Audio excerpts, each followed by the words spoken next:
Welcome to New Life Live with Stephen Arterburn. For 35 years, New Life has been transforming lives one at a time thanks to the giving hearts of you, our listeners. Our goal is to provide you with wisdom from God's Word to give you hope and help in life's hardest places. If you have a question you'd like to ask today, our phone lines are open. Call 1-800-229-3000. That number again is 1-800-229-3000. Now here's today's host, Becky Brown. Well, hello, everybody. We are so glad that you joined us today. However you're listening, we are here for you and taking your calls. We are on Monday, Tuesday, and Wednesday and taking calls from 1 to 3 Eastern time. And I know a lot of people are listening on the podcast. We're on every day. We just take calls. Right. Sorry. Right. Thank you. That was Dr. Jill Hubbard helping me out. Tune in Thursdays and Fridays because sometimes we're on. Keeping you honest. And Dr. Alice Benton also. We are grateful for all the help that I get. It's really great. Well, as a matter of fact, we're talking about one of the things we're going to talk about is boundaries. And okay. The funny thing, it's all good. The funny thing about boundaries is we talk about them a lot. We tell people to have boundaries all the time, but sometimes we don't even recognize when we need them. And so, just a little quick, tutorial is if you're feeling overwhelmed or you feel resentful towards people when they want to ask for your help, or if you avoid interactions with people, whether it's a call, you get a ton of voicemails, because you just can't say no. You feel burned out. You may have no time for yourself, that you feel like if I say no, I'm going to disappoint somebody. Or it could be the other type of situation where you feel like the other is more powerful than you, and your no will cause a bunch of repercussions that you're not ready to handle. And I think, in any of those cases, boundaries are an easy word to say, and sometimes it's a little bit more difficult to put into place. Mm-hmm. Alice and Jill, what, when you think about putting in boundaries, what have you learned that has been so helpful in your own life?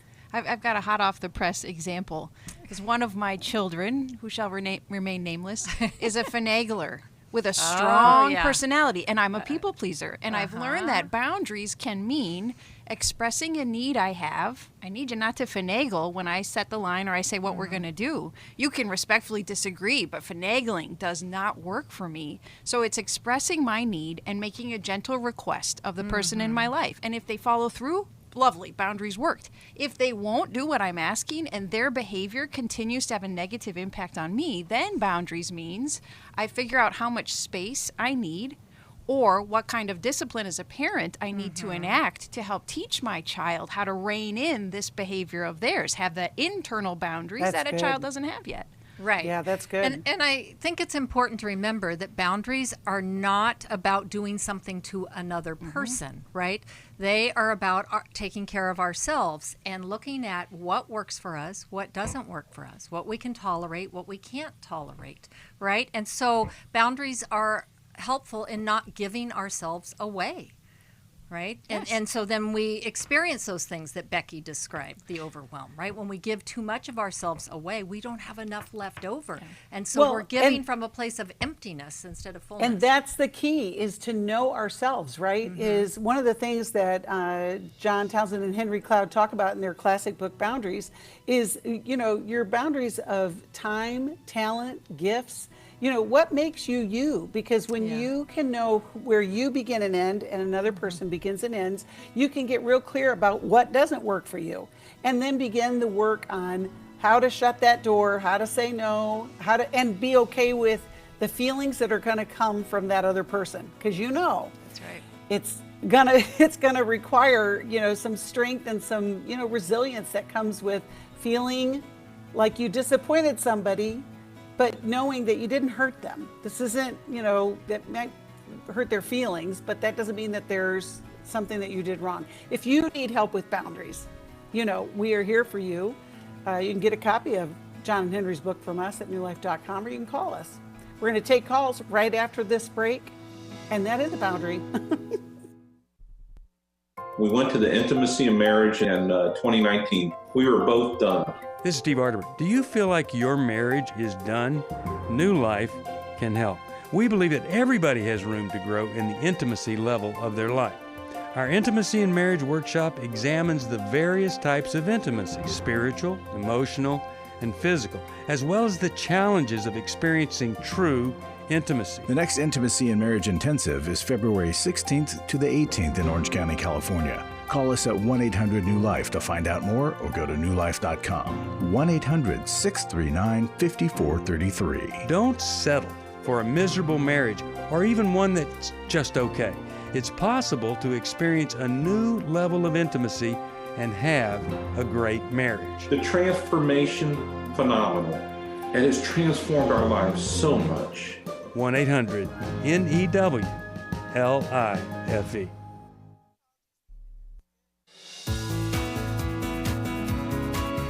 To find out more information about New Life or to order any of the resources mentioned on today's program, call 1-800-NEW-LIFE. Now back to New Life Live. Welcome back.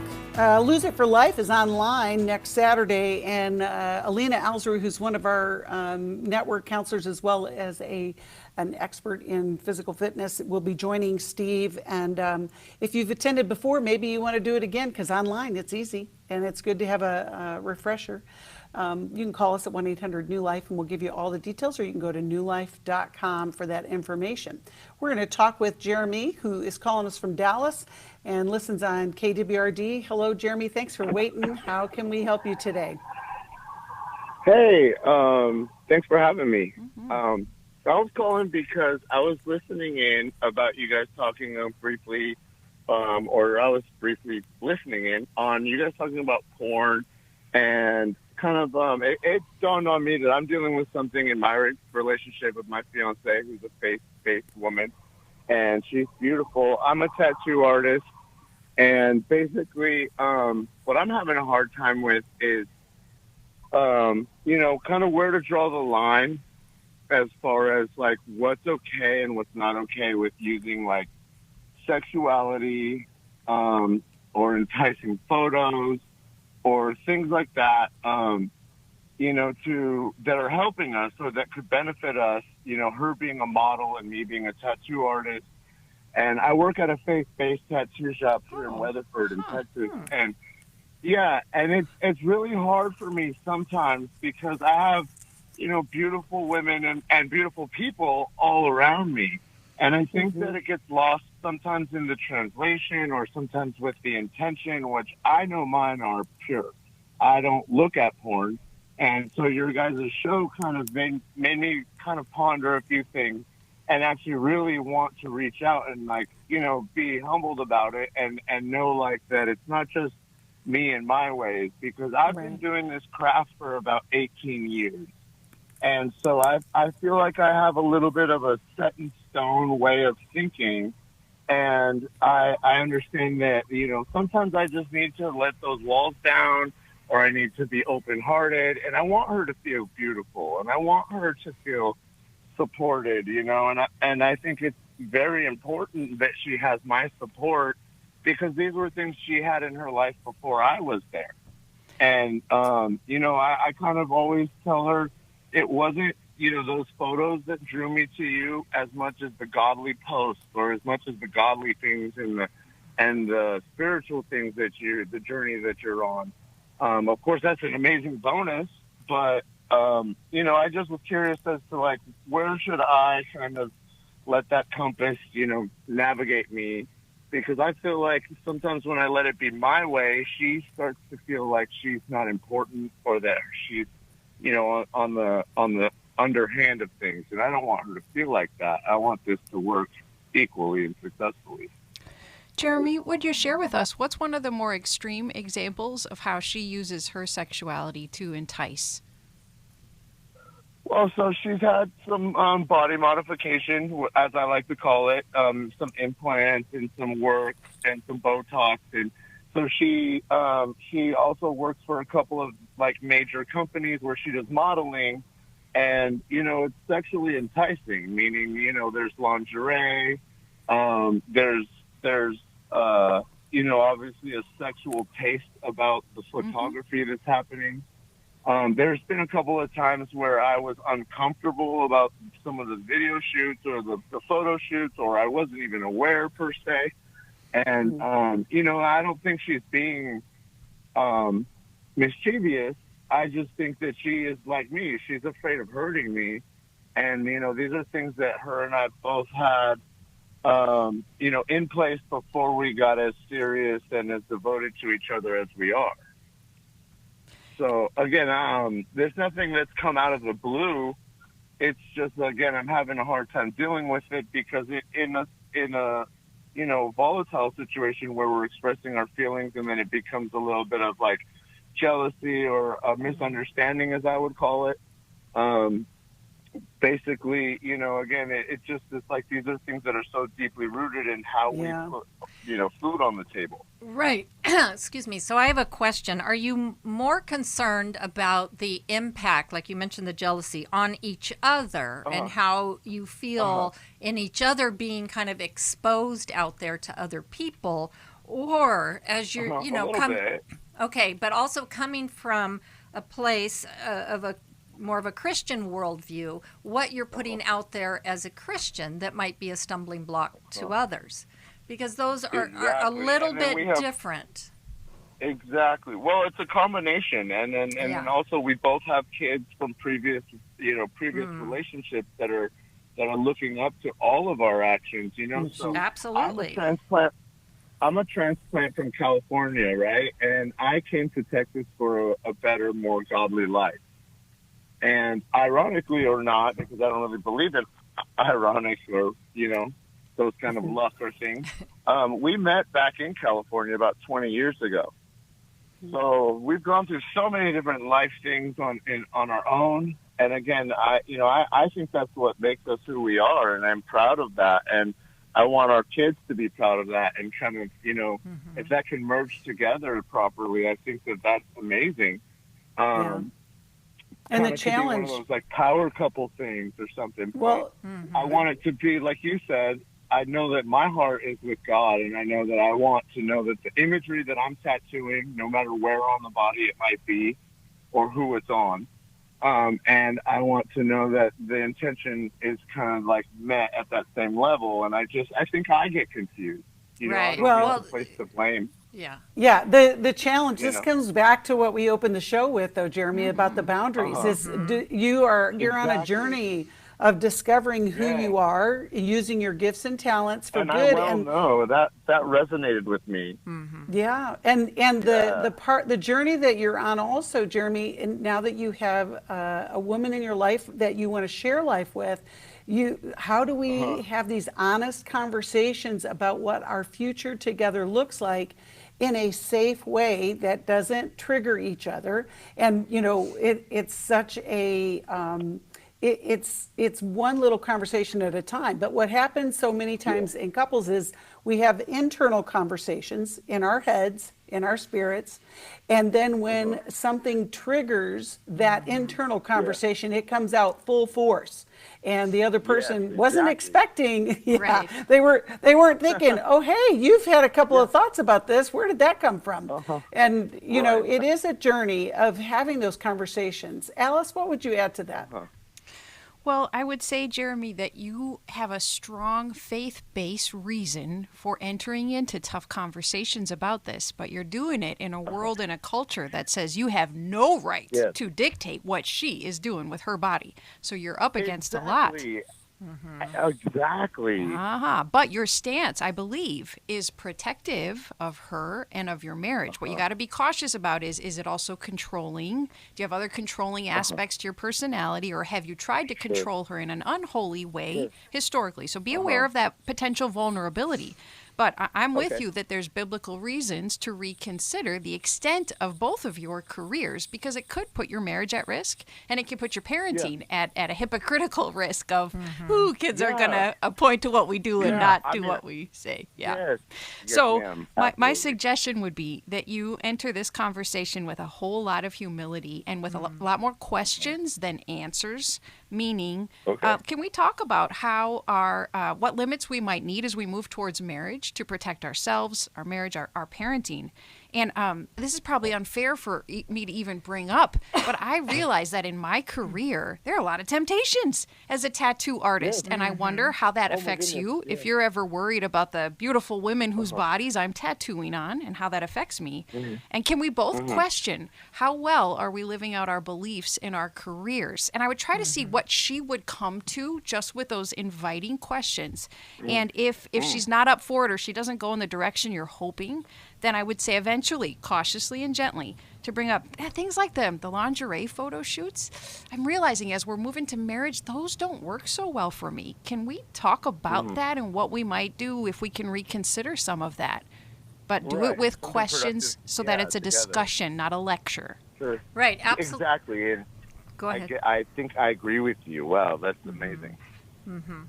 Well, and absolutely. And as you, Jeremy, are being more reflective of your own professionalism, right? Having professional boundaries. Exactly. Because there's a lot of things that can, like I think of actors on the screen, right? Doing a love scene or something like that, right? But the professionalism is that they protect those actors, right? And they have people in there, intimacy coaches and things like that add a level of professionalism. So how are you each approaching your careers in a professional way? And then, as Alice was saying, what are the limits to that? Where, no, this is really crossing the line for me personally. And that's a journey you each are on, right? So you want to hear her line of thinking, not tell her how to think. And, Jeremy, along the line of what Jill just said, I actually read a story about an actor whose name I cannot remember, who he made a decision years ago in acting that he would never kiss a woman who wasn't his wife. And he was shut out from a lot of acting jobs, but now if I could think of his name, he's a well-known bad guy. He doesn't ever have to kiss another woman. Nobody on wants set. to kiss him, right? But everybody knows him for his incredible acting skills. And so when we talk about these things in our relationships, you decide what you will and what you won't do as part of your relationship. And if you guys haven't had time with a counselor just to kind of, it's not even just about these big things. It's literally, how are we going to do our life together? You're not married yet. So, premarital counseling is very normal. It's very, we love to have people do that. And so maybe that's a next step for you guys so that you can have some conversations like this. Also, to go along with all of this, one of the things that we talk about at our Intimacy and Marriage is understanding our histories collide when we come into relationship. And so I'm going to send you a copy of How We Love. Oh, and by the way, I just got word that the actor is Neil McDonough. So if you guys haven't seen any of his work, but that story just came out that, I just don't kiss another woman. That's my wife. That my wife's lips are the only ones that I kiss. So I thought that's pretty astounding in the world of acting. But Jeremy, I hope that something that we've said has encouraged you today. We're going to send you a copy of How We Love, but I also want to encourage you and any other men that are listening when we talked about our Every Man's Battle podcast, it's free. You can get it wherever you get your podcast. And these conversations are, very important in today's culture where literally, like you said, Alice, you don't really have the right to say no to somebody else's choices. But in relationship, it makes a big impact on your ability to be honest and truthful for your future together. You're thinking about these kids and what their choices are going to be, and it's going to impact every one of you. Jill? If we're in the sanctification process, if we're allowing God to keep growing our character, then throughout our lives, He will be asking us, will you let go of this? Will you let go of that? And sometimes it's old sinful behavior that maybe we didn't even know it was a sin when we got into it. But as a Christian, that doesn't fit in God's way anymore. And then He keeps going and just taking away unhealthy things or burdens or even good things that are not the best for us at the time. So we hope that we pick a spouse who's willing to allow that sanctification process to be part of marriage, part of relationship. Right. So seeking the Lord at every step of the way, right? And asking Him to change your heart where it needs to be changed. And to pay attention to those feelings that you're having, Jeremy. You've got great insight. You don't want to let go of that, and you want to nurture that. It reminds me, Alice, of the story that you told about your husband being in a band that you won't say the name of the band, but over time, how God worked in his own experience. Right, and changed the name of the band. Right? Well, or disbanded the band. Disbanded. And that works too, right? And he serves as a drummer in church now. So I mean, it's awesome. just, you just never know how those stirrings of the Spirit are leading you to a life with your fiancé that are going to be it's incredible that you get to spend those kind of choices in a good way for the future of your legacy, for your kids, for your family. And in a world that tells you everything's okay, we know differently because we talk to those on the other side of that.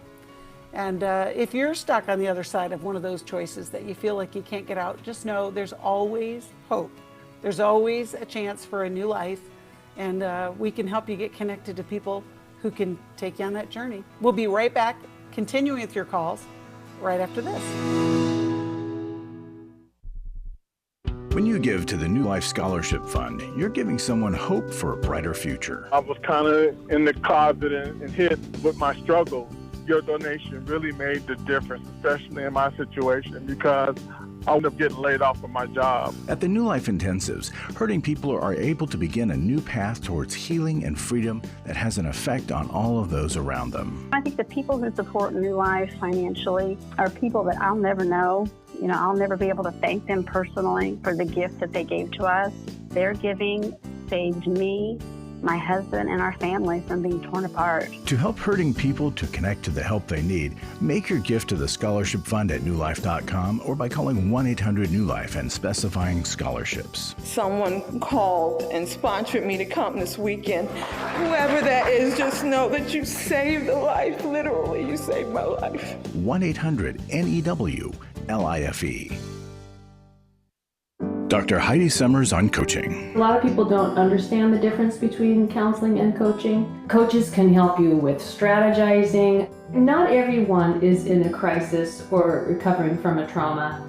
A lot of people just need help getting to where they want to be, and they don't know how to do that. And so it's helpful to have a third party come in to give objective feedback, set goals, create accountability, and help you walk out what your goals actually are. If you need a coach for life, your career, relationships, your health and fitness, leadership, and more, call New Life today and ask about the New Life Coaching Network. Our coaches have been trained and screened with the same intensive process we use for our network counselors. Coaches are intended to help you live in the present and goal set toward what it is you want for the future. Take control of your life and take action to achieve your goals. Call 1-800-NEW-LIFE and talk to us about getting a New Life coach today.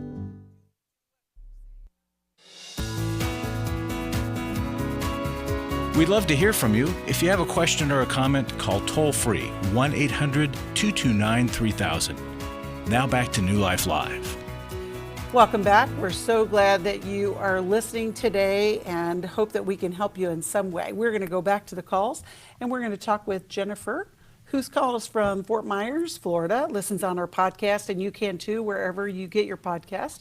We're glad you called, Jennifer. How can we help you today? Hello. Thanks for taking my call. I have a question regarding my marriage. My husband and I have been married for close to 7 years. For the past 4 years, though, he's become more and more emotionally distant from me.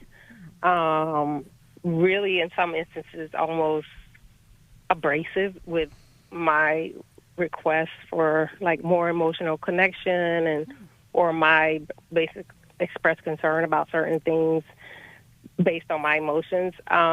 We started counseling, but our counseling has kind of hit a roadblock. So I started my own individual counseling, and my counselor started to inquire more about the origins of our relationship. And I disclosed to her that we actually started our relationship within the first 90 days of him separating from his first wife. I know that's not a good idea. Hindsight is 20/20. He was married for almost as long as we've been married, for 7 years. For from what he told me, the relationship was very volatile. She was physically abusive. They had children, so he stayed because of the children, and the marriage ended when she refused to get any help, and she basically left him.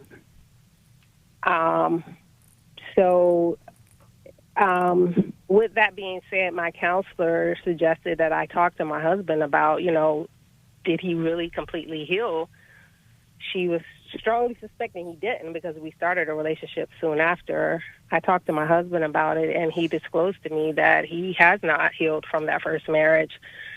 So my question is, what do I do now? I'm in a marriage with him. I have my own needs as his wife, specifically my desire for emotional and spiritual intimacy, which he seems like he just is indifferent to right now. And from what he just recently told me, is he's just still in a lot of pain and bruised. So I'm like, well, what do I do now?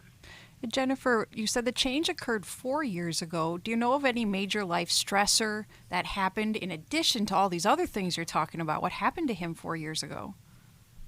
So at the beginning of the pandemic, he got laid off.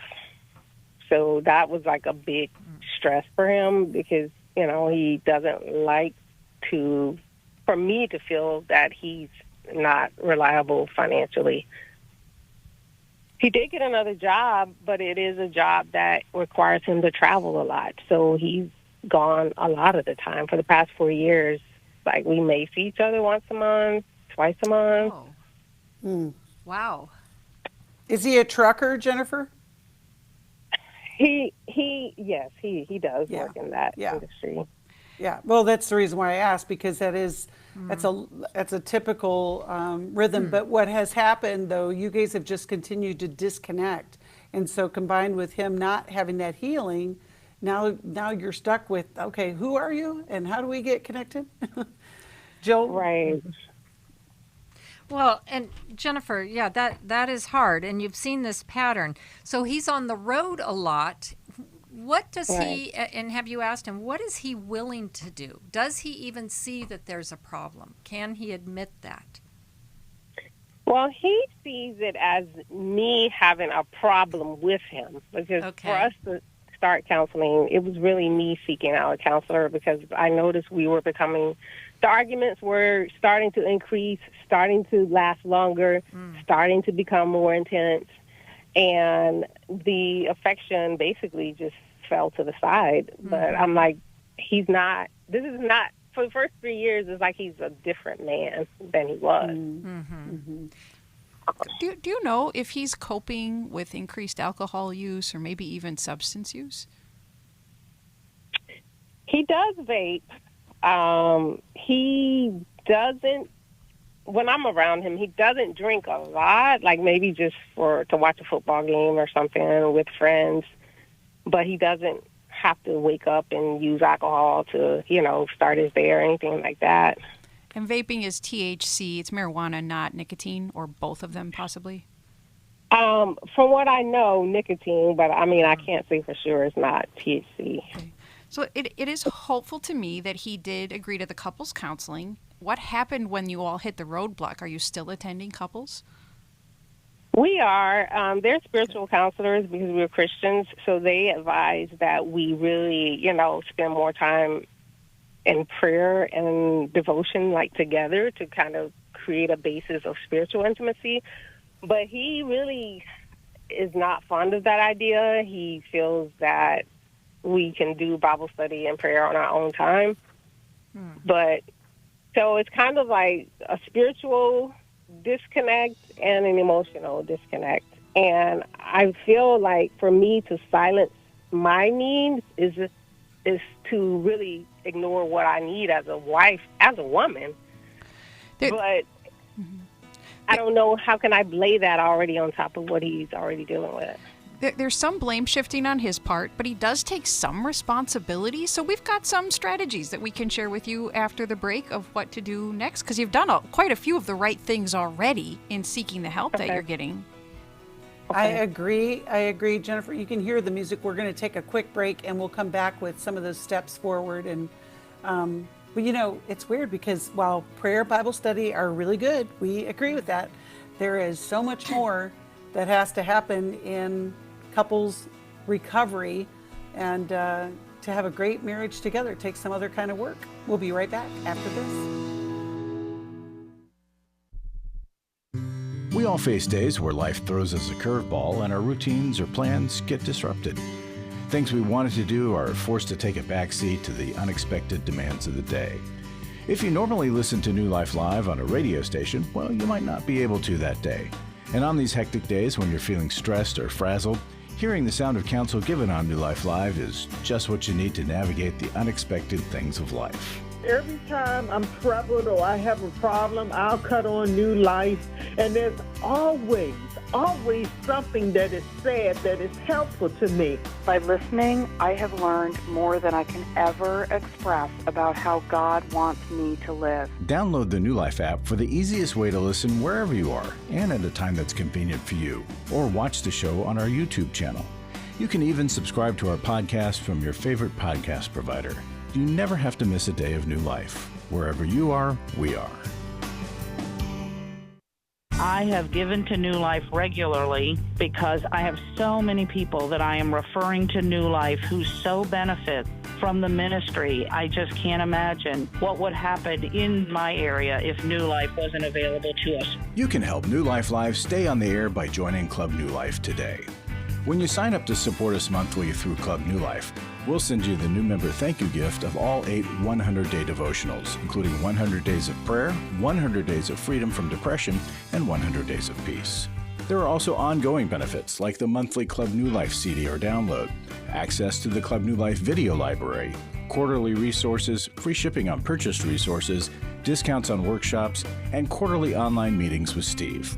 Call 1-800-NEW-LIFE. Support Club New Life, and together we can help hurting people find help and hope in life's hardest places. Call 1-800-639-5433 to join Club New Life today.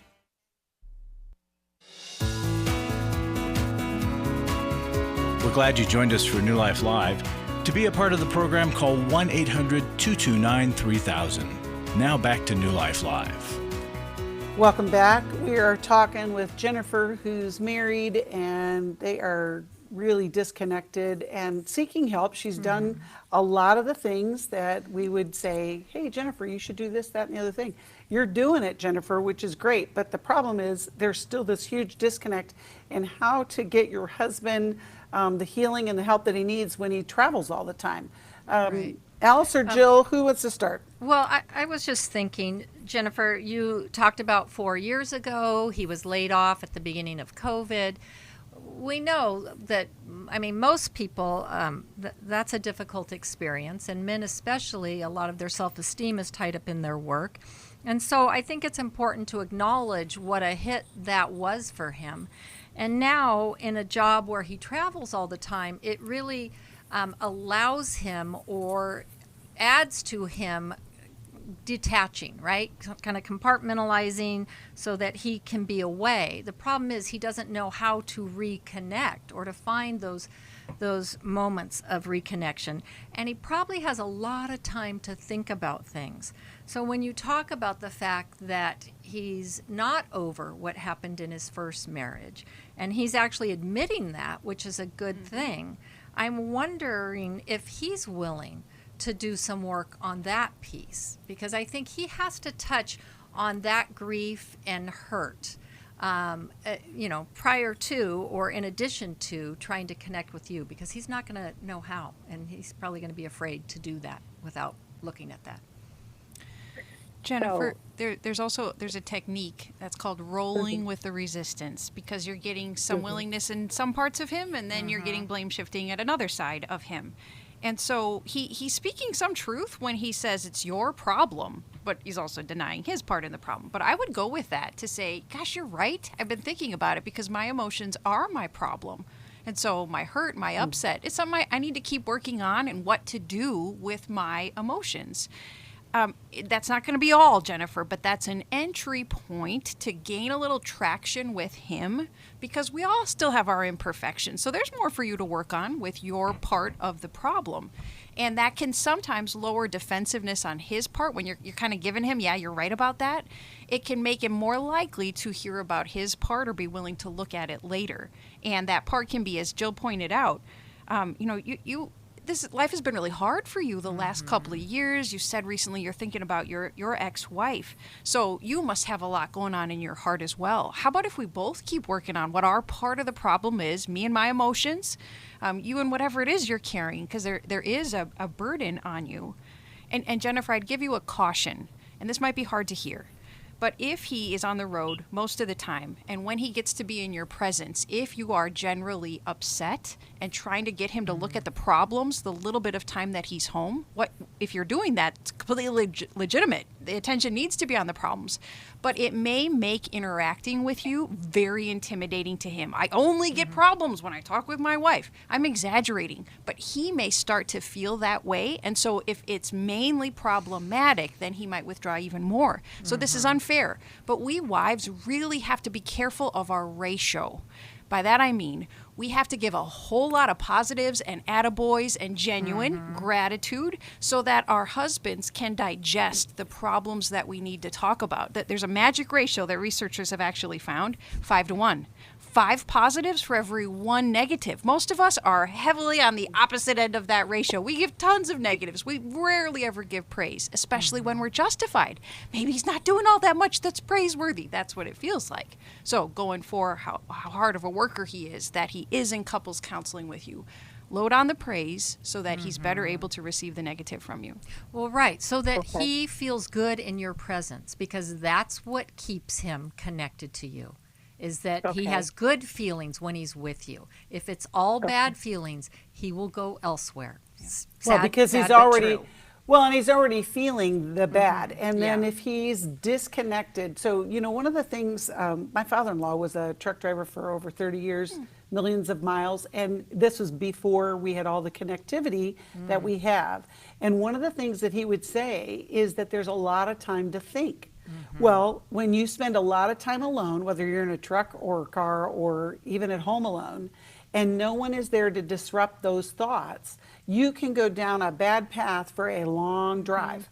And so in couples world, like you were just talking about, Alice, is we have to look for the ways that we can connect where we're just checking in. And we talk about this at Intimacy and Marriage. And of course, we would encourage you guys, Jennifer, if you guys can make that trip, we're going to be over in Southern California, but later in the year, we'll come back over to the East Coast. But one of the things that we talk about there is being able to identify your feelings so that instead of just saying, how was your day?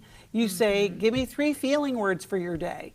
And then it's a place where you can connect, and there's no defenses, or you work on getting the defense down so that there's some connection so that you can get to the root of whatever the issues are that are keeping you disconnected. We're going to send you a copy of that book. Alice, do you have one more thing? I sure do. Because when there's been a volatile person in the wife role, Jennifer probably has that imprint on her in his perspective, so that history of a volatile wife previously overshadows current time. So one small complaint can feel to him like he's a barrage of complaints because that's what he used to get. So we also have to be cautious about how is their history influencing their current present experience. Yes, yeah. And just to clarify, for those of you who are listening and thinking, hey, wait, the guys are getting a ticket, free ticket. No. In this situation, we're talking about that. But here's the case. In marriage, you may remind your spouse of someone previous, whether it is a wife, a husband, a father, a mother. You got to be aware of how our histories impact how we relate to one another. And that's what you're talking about, Alice, is just, getting the image, like, who am I, or what's the question we ask? How is it to be on the other side of me? And to understand that there are other people in people's heads that, you've got their face on yours. Right. And it's not fair. And Jennifer, this is the long game, right? So it's more important for long term than trying to extract some form of connection that he's maybe forced to give, right? So I hope you take to heart all that was said. I love that. I love that. Well, thanks for calling, Jennifer. We'll be praying for that situation as well. We're going to continue on to the calls. We're going to talk with Peter, who's calling us from Colorado Springs and listens in KGFT, and I'm sure it is cold in Colorado. Peter, how can we help you today? It has been very cold, but it's warming up. We have bright sunshine today, so thank goodness for that. Colorado's so neat the way it can switch like that. I love that about the weather. It does it fast. Yeah. It was pretty bitter below zero this weekend. But anyway, I thank you so much for taking my call. And I'll try to tick this off pretty quickly and really love your advice on this. I have an adult nephew. He has a 6-year-old girl. He shares custody with his former girlfriend. Now, they live in neighboring states, and they're hundreds of miles apart. So, and another problem, their relationship is very contentious. They are very difficult together. And the mom has had a pretty tough life for many years. She's been drugged, been promiscuous, no steady home. She's pretty manipulative. And she has 3 other kids that she sees on and off also with another man. And then my nephew, the dad, he's changed jobs pretty often, even though he's very well educated. He's definitely had problems with alcohol, some mental health issues that I don't know have been well addressed. So those are all, kind of the basics of the situation. And our nephew, his parents, his folks, they and we other family members who live in this area have tried for years to help out, try to maintain some side or provide some kind of stable situation for their daughter when she's here visiting with us. And the daughter continues to be bounced back and forth over these hundreds of miles with them. So our nephew and the mom are both here in our town for a few days, and we're just wondering, is there any use in us trying to have a frank discussion with them, like maybe over a meal or something like that, to push for a resolution that, above all things, provides some stability for their daughter, because we're very afraid of what her life's going to become. It's a great question, Peter. I have one question before we go to the break. Has he ever considered moving closer to where the daughter lives currently? Has that ever been an option for him? Yeah, and actually the daughter lives most of her time here, but is in the other town, sometimes, and they've considered that, but their relationship is so broken that they just can't be close together, they think. Okay. All right. Well, we will give you some answers on the way, when we come back. But, Peter, it's great that he has people who love him and who love her to help with their future plans, and hopefully we can help too. For most of my life, I've been dealing with an opiate addiction. Why is opioid addiction quickly becoming one of our nation's biggest killers? Maybe it's because it isn't only those who are addicted who are in denial. We did what I see so many parents do, is it can't be an addiction. There's something medically wrong. It's impossible to solve a problem when you don't know what you're up against, and families will try to find any explanation except the one that will put them on the right path. Alcoholism and drug addiction is a family disease. It doesn't affect just the individual. If someone you love is abusing painkillers, know what you're up against. It's time to admit its addiction and seek treatment. Call us today at 1-800-NEW-LIFE. We have partner treatment centers around the country. Call 1-800-639-5433 or visit us online at newlife.com. We just made a decision. We will do whatever it takes. 1-800-NEW-LIFE.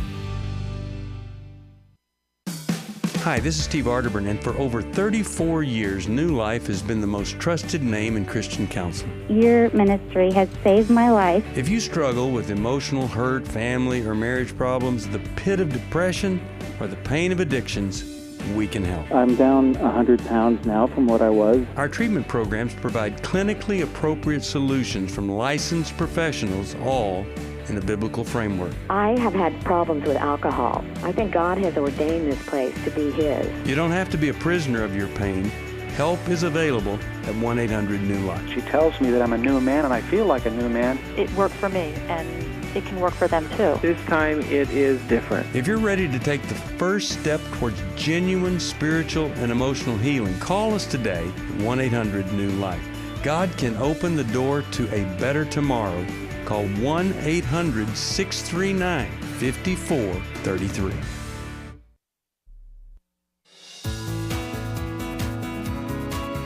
To find out more information about New Life or to order any of the resources mentioned on today's program, call 1-800-NEW-LIFE.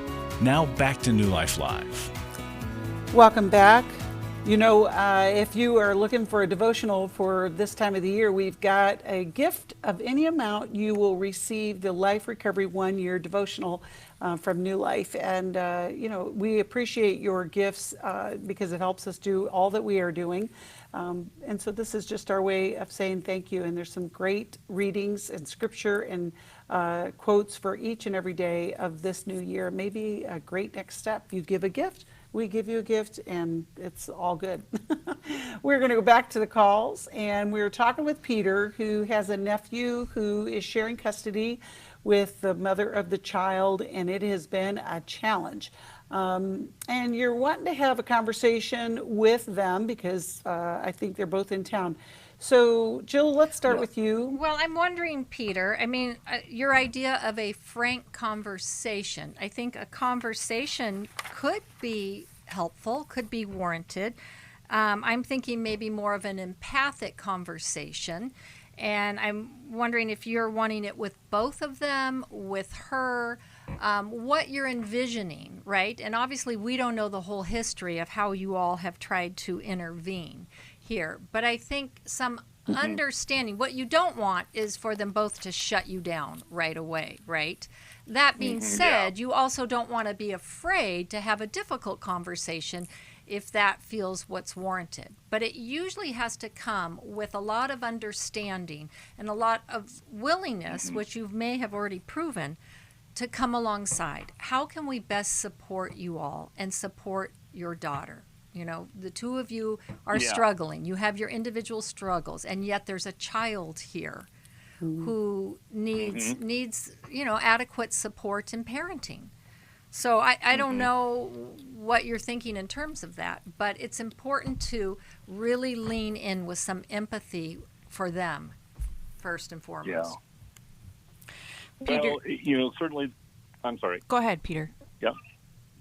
Oh, I was going to just say the shutdown is something we certainly are concerned about because it's largely been that way in the past.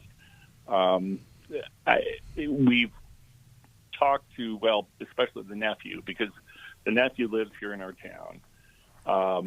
He has a pretty stable relationship with his parents, who are also here, and we've got extended family in this area.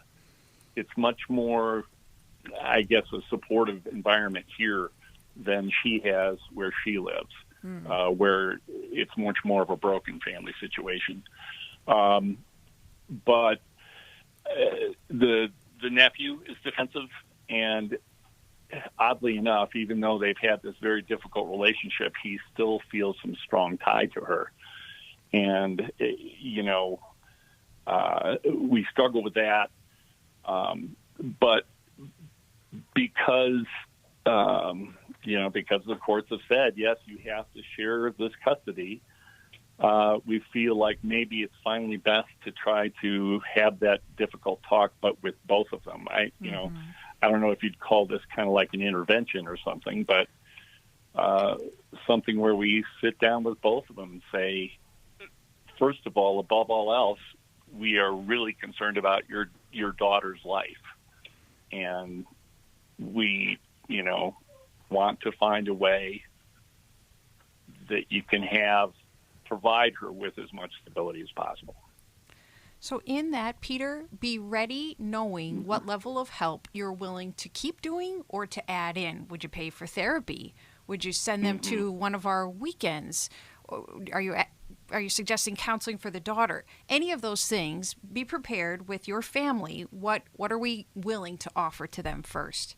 And I'd caution you on a couple of things. First, I think you're right to want to say something. You make me think of Proverbs. This is from 24:11 through 12. This comes from the Message. Rescue the perishing. Don't hesitate to step in and help. If you say, hey, that's none of my business, will that get you off of the hook? And no, God does ask us, speak truth to other people, particularly other believers. Speak tough truth, even if it does risk relationship. But be cautious that you're not going repeated nagging truth, because that destroys relationship and does not tend to be helpful. Are you also willing to add in your own confession so that it's not coming from a position of superiority? We're right, we know what's the right thing to do and you don't. But rather, hey, we've had our struggles too. I used alcohol too much in my life previously. I'm not perfect, but I do love you, and this is how I'm willing to help. Make sure that message of love and care for the relationship is in there with the difficult truth. And one last thought, Peter, that I was thinking is that when you go into this, that you are willing, like what both of them have just said, we want to support you, and that you are speaking the truth in love, because while you don't understand the connection that they have with each other, there obviously is a connection. And, you know, if they can get stable in their own lives, it's going to be better for this child, regardless of where they live or what their, you know, plans are. It's just such a tricky thing when we try to help others. They may not receive it as help. And so that's the main thing that you got to keep in mind. Go ahead, Jill. Oh, to have an Uncle Pete. I know. A man willing wonderful to help and bring yes, truth. and confront, right? Confronting in love. That's a wonderful thing. But I think to be thinking about different forms of help and not just one agenda, right? You really want to be open if your goal is to help this daughter. So I like what Alice was saying, but I would, really think that through. Like, are any of you family members willing to take on the daughter if that were the case, right? Yeah. Or in addition, paying for therapy for the mom, helping her to be stable, and take into consideration that she has 3 other children, so she probably needs to be in proximity to them as well. So it has to be doable and realistic. And if this doesn't work, there are 2 other levels that your family can go to. One, you mentioned intervention. It is an intervention, and it can help to have an interventionist who's a professional who knows how to bring all these different ingredients together. And in one of the toughest conversations you can have with a person, we can connect you with an interventionist. If you believe the daughter, your great niece, is in danger, and they won't listen and they won't get help, then Child Protective Services may need to be involved to give them the help that they're struggling to receive on their own. So what book do you think would be good for Peter and the family? Boy, you stumped us. I know. There. Well, I mean, it depends on who you're giving it to, but how we love our kids. That's exactly what I was thinking, Jill, because here's the thing. Even for Peter. Here's the thing, Peter, one of the challenges that you have is to not give solutions where they're not asked for. One of the things that we learn as therapists early on is we are not going to be able to tell people what to do. Now, that's going to be the most frustrating part of our job, but the minute that you recognize your limit of control for another person, whether you're a counselor or not, you will have more freedom and you'll have more ability to connect with them at the place of need. So you want to be real open as you have these conversations of, listen a lot. Yes, listen more than you ever thought you needed to, because you might be real sure that, that you have the answer and they're not looking for the answer. And I just think those opportunities to be curious about how I can help and what I'm willing to do, to the point that Alice and Jill both made about, maybe it's something that somebody says, hey, if you ever need this or that, I'm willing to do it. Or here's my phone number. No judgment. We just want to get you, as stable as we can. We know that this is challenging. We hope something that we said today was helpful to you or to even a situation that you may be facing. If you need help, you can call us at any time, 1-800-NEW-LIFE. Thank you, Alice, and thank you, Joe, for your wisdom. Always appreciate doing the radio with you. And if you're listening some other time, call us. We're here for you. We want to help you. Thanks for listening. We hope this program has helped you by giving you insights for handling the challenges you face in your life. We want you to know that we're here for you, but you also need to know that New Life Live is a listener-supported ministry. To make your donation or to get any of the resources mentioned on today's program, call 1-800-NEW-LIFE. That's 1-800-639-5433, or write to us at New Life Ministries, P.O. Box 1029, Lake Forest, California, 92609. Please join us again tomorrow for New Life Live. Thanks for watching today. We love helping people. I hope you sense that. And we know that there's always hope if you find the right resource. Now, if something we've said to somebody else applies to you, that's fantastic. That's what we're hoping for. But also, if you want to join us directly, you can call 1-800-229-3000 between 1 and 3 Eastern Time, Monday, Tuesday, and Wednesdays. Those are the best times to get through. And while you're here on YouTube, check out these other videos that we've done to help people see where they could grow or a different path to take. And if you do that, would you give us a thumbs up on the video, and please subscribe to this channel. There are many ways that we can help you outside of the radio program, and it's very hard for some to pick up a phone and dial 1-800-NEW-LIFE, but when you do, we put you in touch with somebody who cares about you, knows all the resources out there, and they're going to find the best for you. There is no reason to struggle alone. I hope to see you tomorrow. Hope you'll invite somebody else to come and join that maybe needs just a little bit of help along the way. I'll see you next time.